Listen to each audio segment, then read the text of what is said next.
The cake hit the floor at exactly 8:47 p.m., and that's when I knew my marriage was over before it had really begun. My name is Kyle Foster, and I'm a construction project manager who thought he'd built something solid with Clarissa Lane. Turns out I was working with rotten foundation from day one. The only thing colder than the champagne at our reception was my fiancée's smile when she thought I wasn't looking. The Riverside Manor Hotel ballroom buzzed with 200 guests, all dressed up and pretending to be happy for us. Crystal chandeliers cast warm light over round tables draped in ivory linens, and the photographer kept snapping pictures of moments that would never make it into any album. I stood there in my rented tux, watching Clarissa's eyes dart across the room like she was looking for an exit sign. "Kyle, honey, smile for the camera," she said, but her voice carried the enthusiasm of someone reading a grocery list. Her wedding dress cost more than my monthly salary, all silk and lace that made her look like a princess. Too bad she was already eyeing her knight in tarnished armor. Trent Collins lounged at table 7, not even trying to hide his smirk. 34 years old, slicked back hair, and a suit that probably cost more than my truck. He wasn't supposed to be here. Hell, I didn't even know Clarissa had invited her ex-boyfriend until I saw him chatting up the bridesmaids during cocktail hour. "Why is Trent here?" I asked Clarissa during our first dance. "He's just a friend now, Kyle." "Don't be paranoid." She spun away from me, her dress flowing like water, but her eyes kept finding his table. The catering staff moved efficiently around us, refilling glasses and clearing plates.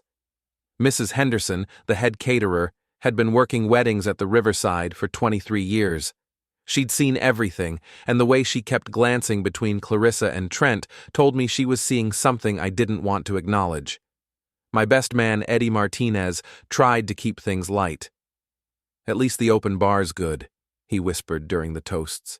"And hey, if this doesn't work out, you've got great material for your next bachelor party." I should have laughed. Instead, I watched Clarissa check her phone for the 5th time in 10 minutes. The cake-cutting ceremony arrived like a death march. Clarissa and I posed with the knife, a 3-tier vanilla and chocolate creation that cost $800. The photographer positioned us just right, and I could smell Clarissa's perfume mixed with something else, nervousness maybe, or guilt. "On 3, the photographer called out. 1, 2. Clarissa's phone buzzed. She glanced down, and her face went pale. "I need to use the restroom," she whispered. "Now? We're cutting the cake." "It'll just take a minute." She handed me the knife and walked away, her heels clicking on the hardwood floor. That was 8:45 p.m. At 8:47, I cut the cake alone while the photographer looked confused and guests started murmuring. The slice toppled off the server and splattered on the floor, white frosting spreading like spilled paint. At 9:15, Stephanie Walsh, Clarissa's maid of honor, approached me with worry creasing her forehead. "Kyle, have you seen Clarissa? She's not in the bathroom." At 9:30, I checked the hotel lobby, the parking lot, and even the kitchen. Mrs. Henderson pulled me aside near the service entrance. "I saw her leave with that young man from table 7, she said quietly. "About 45 minutes ago. They were in a hurry." At 10:45, I found Clarissa's phone on the passenger seat of my truck. She'd left it unlocked, and the last text message glowed on the screen. "Ready to disappear. Meet me at the back entrance. T." I stood there in the hotel parking lot, still wearing my tuxedo, holding the phone of a woman who'd just vanished from our wedding reception. The October wind cut through my jacket, and I could hear music and laughter drifting from the ballroom windows. Inside, our guests were probably wondering where the bride and groom had gone. The phone buzzed with a new message from Trent. "Thanks for the party. We'll send postcards." That's when the laughter started. Not from the ballroom, from me. Deep, bitter laughter that echoed off the hotel walls and probably made me look like a man losing his mind. Maybe I was. But as I scrolled through Clarissa's messages, reading weeks of secret conversations with Trent about getting away and new opportunities, something else started building inside me. Not grief, not heartbreak, something sharper and more useful. Revenge. The next morning, I woke up in my apartment with a hangover that felt like construction equipment operating inside my skull. Sunlight streamed through blinds I'd forgotten to close, and for about 3 seconds I thought the whole thing had been a nightmare. Then, I saw the wedding gifts stacked in my living room and remembered that my wife of 0 days had run off with her ex-boyfriend during our cake cutting. My phone showed 47 missed calls and 62 text messages. Word travels fast in a town of 30,000 people, especially when the bride disappears from her own wedding reception. I scrolled through messages from family, friends, and co-workers, all variations of "What happened?" and "Are you okay?" The most interesting message came from Genevieve Reddick. "Kyle, I heard what happened. If you need to talk, I'm here. Jen." Genevieve was married to Mark Reddick, my supervisor at Reddick Construction.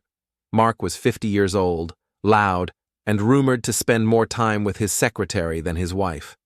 Genevieve was 38, sharp as broken glass, and had always been kind to me at company functions. She was also beautiful in a way that made men forget their own names, with auburn hair and green eyes that seemed to see right through people's bullshit. I called her back. "Kyle, honey, I'm so sorry," she said when she picked up.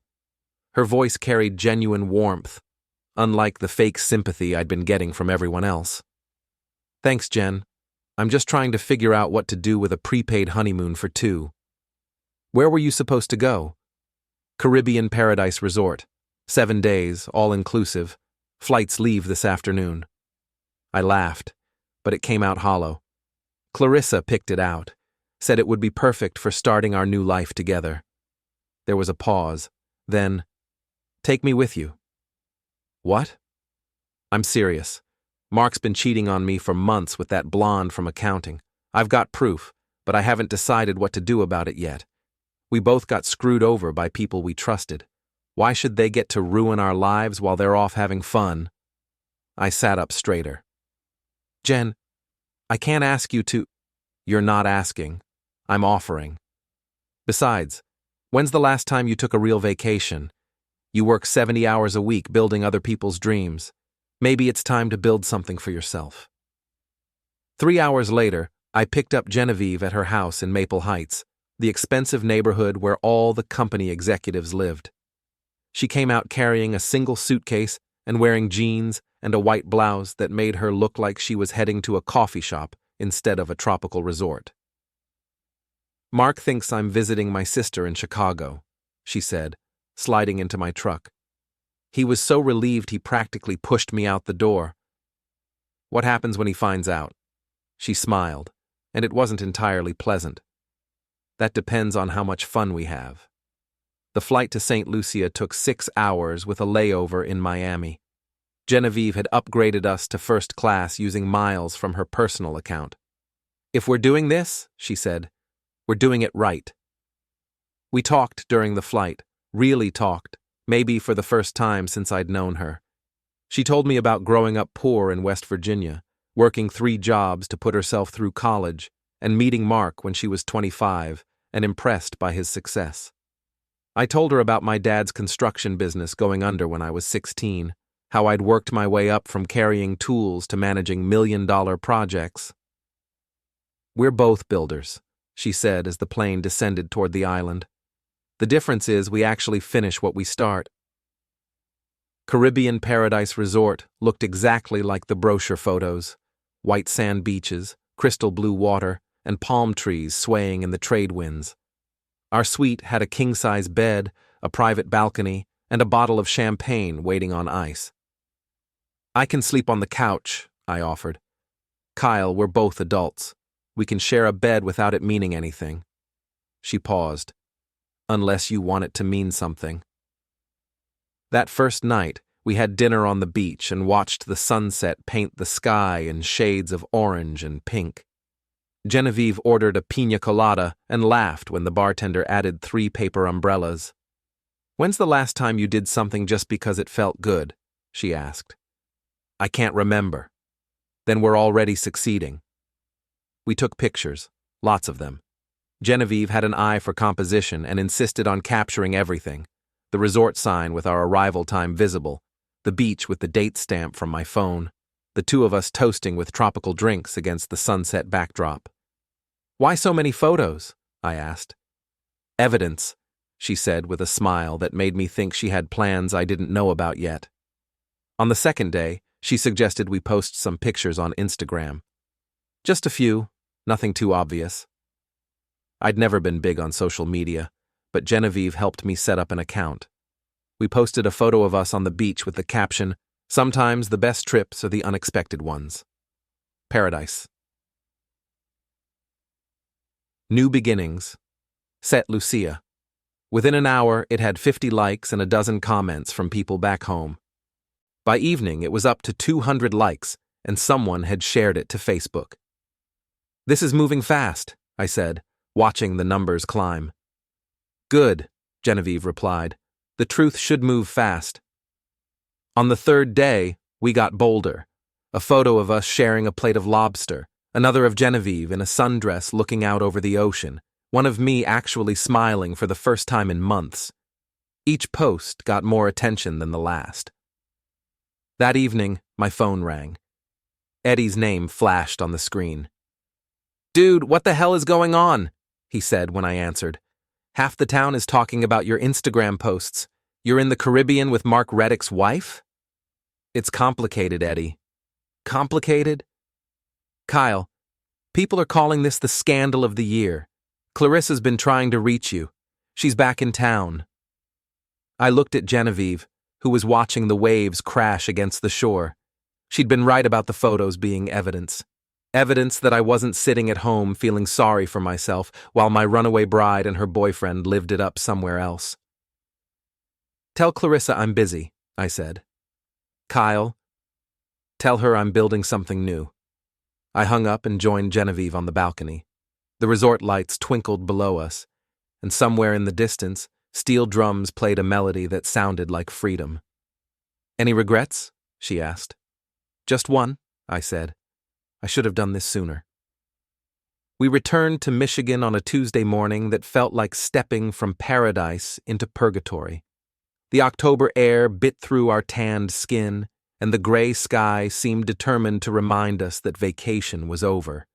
But as we collected our luggage, I noticed people staring and whispering. My phone had been buzzing constantly during the flight. When I finally checked it, I understood why. Our Instagram posts had exploded. The beach photos now had over 5,000 shares across multiple platforms. Someone had created a hashtag, Reception Revenge. Local news websites had picked up the story, and the comments section looked like a digital battlefield. "Holy shit, Jen," I said, scrolling through notifications. "This has gone viral." She smiled as she pulled her suitcase off the carousel. "I told you the truth moves fast." The drive back to town took 45 minutes, and every mile felt heavier than the last. Genevieve sat quietly in the passenger seat, occasionally checking her phone and showing me particularly entertaining comments. "Listen to this one," she said. "Kyle Foster is my new hero.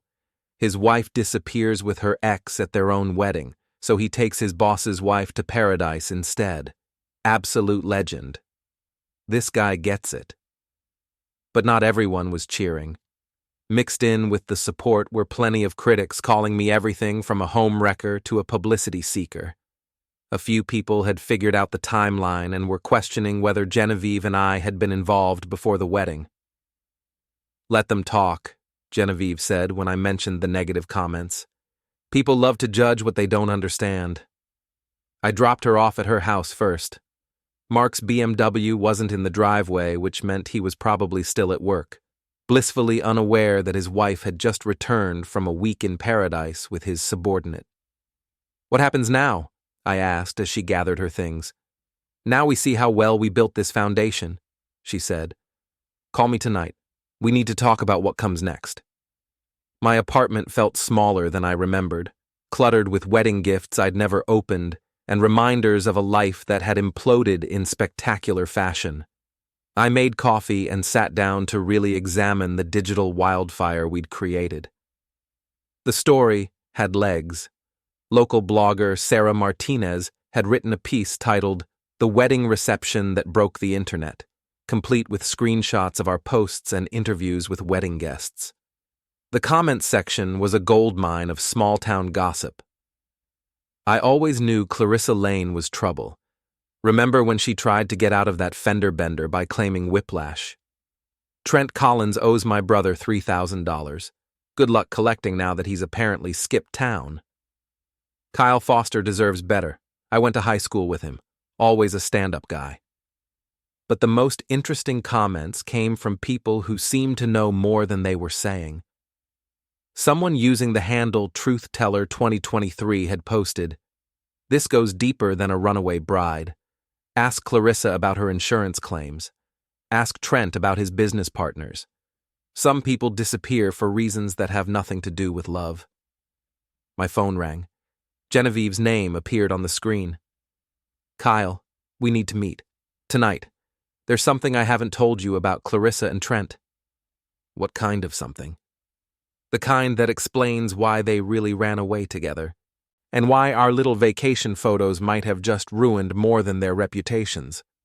We met at Murphy's Tavern, a dive bar on the outskirts of town where construction workers and factory employees went to drink away their problems. Genevieve had changed into jeans and a sweater, but she still looked out of place among the Carhartt jackets and work boots. She ordered whiskey neat. I stuck with beer. "Mark's been investigating insurance fraud at the company," she began without preamble. "Fake claims, staged accidents, inflated damage reports. He's been working with investigators for months." "What does this have to do with Clarissa?" "She's an insurance adjuster, Kyle, and Trent's been running a side business staging minor accidents for quick payouts. They've been working together."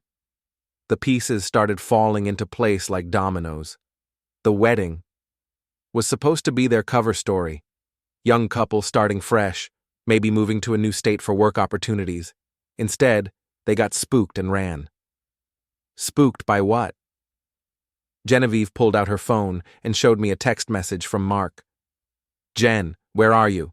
Investigators want to interview Clarissa Lane tomorrow. She's not answering her phone." "They were supposed to disappear quietly," I said, understanding flooding through me. "But our posts made it impossible to stay hidden." "Exactly.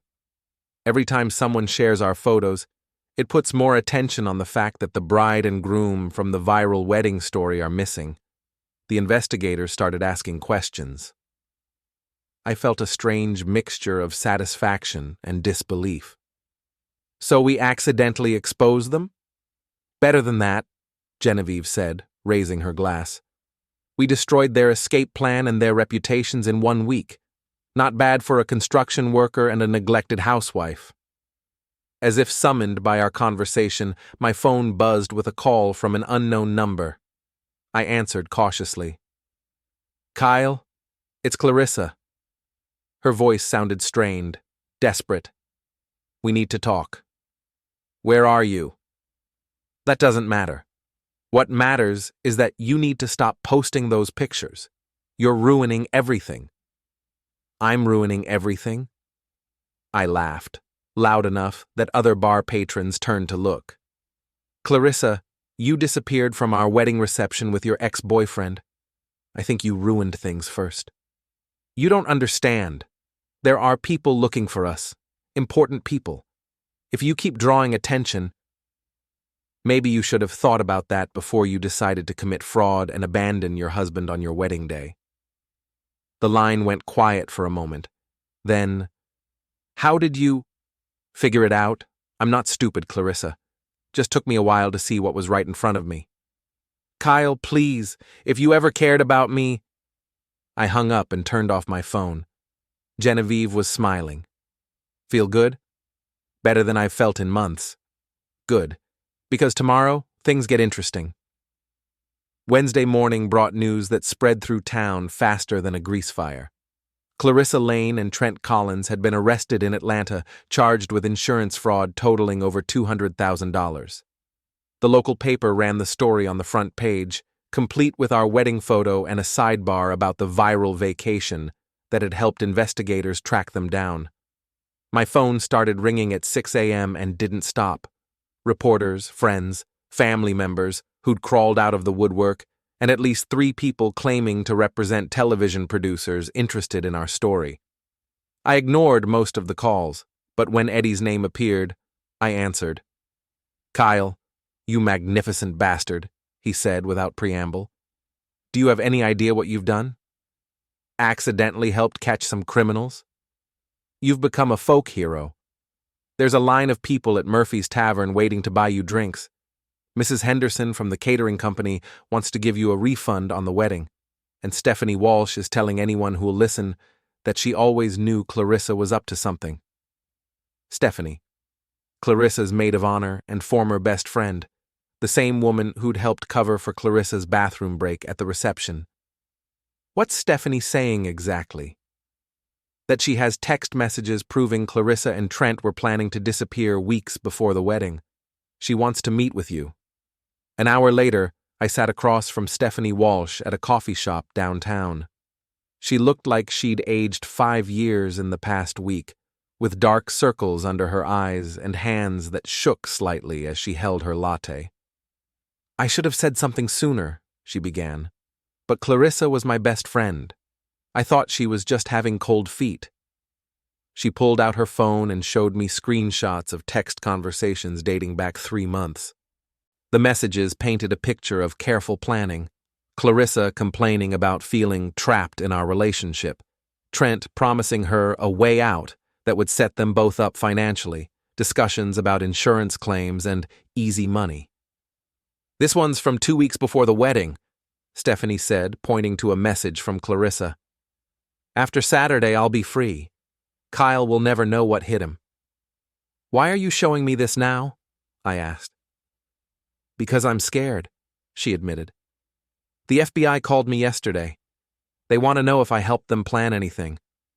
I didn't, but I knew something was wrong and I didn't stop it." "What do you want from me?" "Forgiveness, I guess. And maybe, could you put in a good word for me? People are saying you have influence now, with all the media attention." I looked at this woman who'd stood beside Clarissa at our wedding, who'd smiled and posed for pictures while knowing her best friend was planning to destroy my life. Part of me wanted to tell her exactly what I thought of her complicity. Instead, I said, "Write down everything you know, every conversation, every text message, every detail about their plan. Give it to the FBI and tell them the truth. That's the only way this ends well for you." She nodded eagerly, relief flooding her face. "Thank you, Kyle. You're a better man than I deserve." After she left, I sat in the coffee shop thinking about forgiveness and revenge, about the difference between justice and satisfaction. My phone buzzed with another call from Genevieve. "Turn on Channel 7, she said. "Now." I asked the barista to change the channel.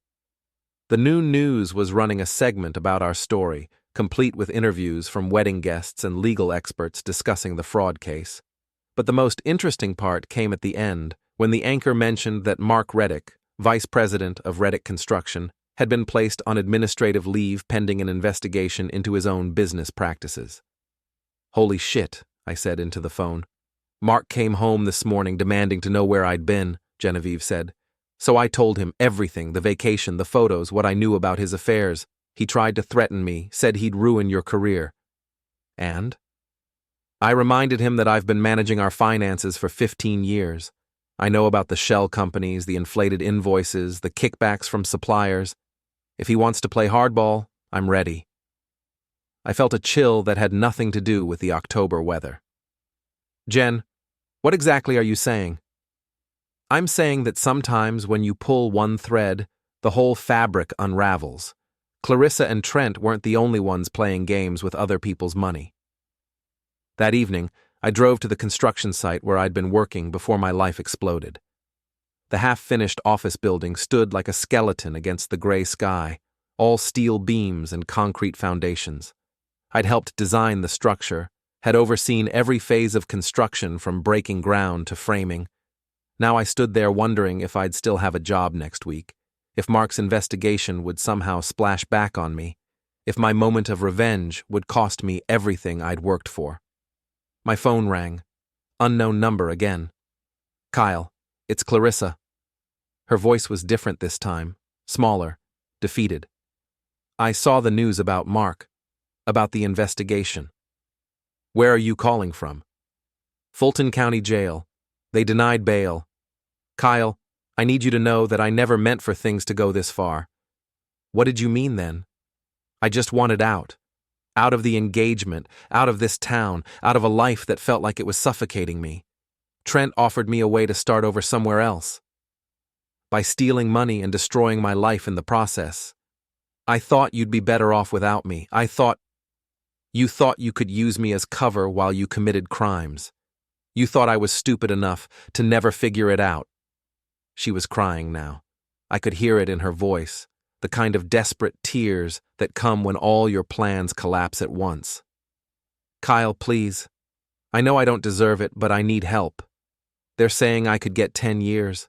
Trent's lawyer is trying to pin everything on me." "Maybe you should have thought about that before you decided to disappear from our wedding reception. I know I hurt you. I know I ruined everything. But we were going to be married. That has to count for something." I looked up at the building I'd helped create, solid and strong and built to last. Then I thought about the foundation of lies Clarissa had constructed around our relationship, how it had crumbled the moment any real pressure was applied. "No," I said finally. "It doesn't count for anything. We were never really going to be married, Clarissa. Marriage is about trust and partnership and building something together. You were just using me as a prop in your escape plan." "Kyle." "Good luck with your lawyer," I said, and hung up. As I walked back to my truck, I felt something I hadn't expected. Peace. Not satisfaction or revenge or vindication, but simple, clean peace. The kind that comes when you finally stop carrying weight that was never yours to bear. Tomorrow would bring new challenges. The investigation, the media attention, figuring out what came next with Genevieve, and my career and my life. But tonight, I was just a man who'd built something honest in the wreckage of someone else's lies, and that felt like enough. 3 months later, I stood in the same courthouse where Clarissa and Trent were sentenced to 5 years each for insurance fraud. But I wasn't there for their hearing. I was there to file incorporation papers for Foster and Associates Construction, my new company. The investigation into Mark's business practices had revealed a web of corruption that stretched back years. Inflated contracts, kickbacks from suppliers, and falsified inspection reports had cost the company millions and several major clients. Mark was facing federal charges, and Reddick Construction was hemorrhaging employees and contracts. I'd been cleared of any wrongdoing, but the writing was on the wall. The company wouldn't survive the scandal, and I needed to plan for my future. Genevieve had filed for divorce 2 weeks after we returned from St. Lucia. With the evidence she'd compiled over years of suspicious financial activity, her lawyer had negotiated a settlement that left her with half of everything Mark had accumulated through legitimate means and full ownership of their house. "I'm thinking of going back to school," she told me over dinner at a restaurant that actually required reservations. "Maybe getting my real estate license. I've always been good at seeing the potential in things that need work." We'd been careful about our relationship, taking things slowly while the legal proceedings played out. The media attention had mostly died down, though we still got recognized occasionally. Someone had started a podcast called Reception's End that analyzed our story as an example of how social media could accidentally expose criminal activity. "Any regrets?" I asked, the same question she'd posed on our balcony in St. Lucia. "Just one," she said, echoing my response from that night. I should have done this sooner. My phone buzzed with a text from Eddie. "Turn on Channel 7. You're not going to believe this." We asked the waiter to change the channel. The evening news was running a follow-up story about the fraud case, featuring interviews with some of the victims who'd had their claims denied while Clarissa and Trent pocketed money meant for legitimate payouts. But the real surprise came at the end of the segment.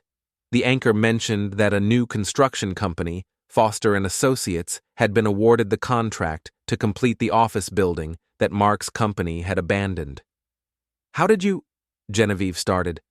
"I submitted a bid last week," I said. "I didn't think we'd actually get it." "We?"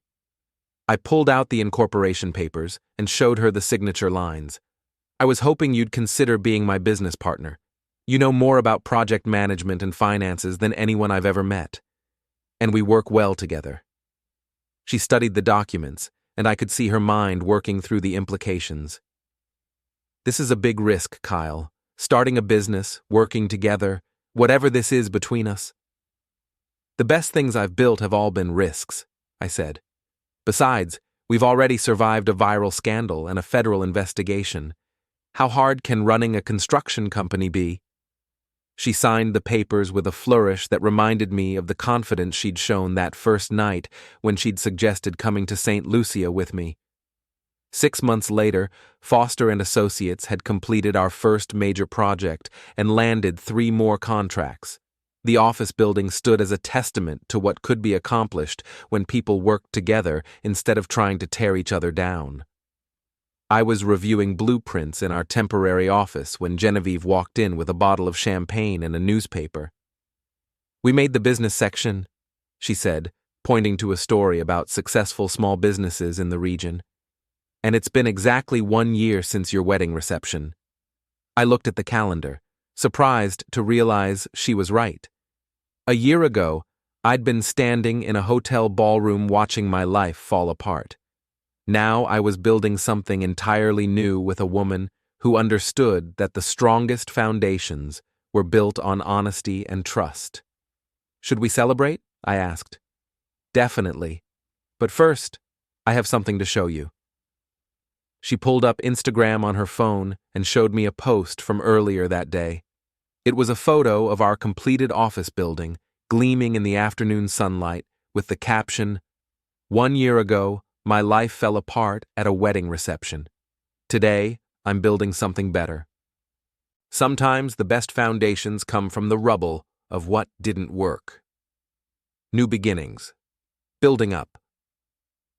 Foster and Associates. The post already had hundreds of likes and dozens of comments from people sharing their own stories of starting over after betrayal or failure. "Think it'll go viral again?" I asked. "Does it matter?" I looked around our office, at the blueprints and contracts and evidence of everything we'd built together in just a few months. Then I looked at Genevieve, who'd taken a chance on a man whose bride had run away and turned it into something neither of us could have imagined. "No," I said. "It doesn't matter at all."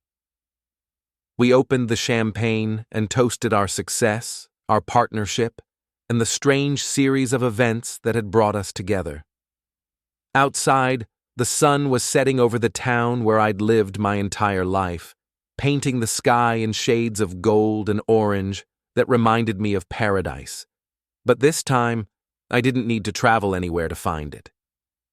As I watched Genevieve review our next project proposal, making notes in the margins with the same attention to detail she'd shown when planning our social media strategy, I realized that sometimes the best revenge isn't about destroying your enemies. Sometimes it's about building something so much better than what they took from you that their betrayal becomes the best thing that ever happened to you. Clarissa and Trent were sitting in federal prison, their reputations destroyed and their future prospects limited by felony convictions. Mark was facing bankruptcy and criminal charges that would likely send him to prison for the next decade. Meanwhile, I was building the life I'd always wanted with a woman who'd proven she could be trusted with everything, from business decisions to my heart.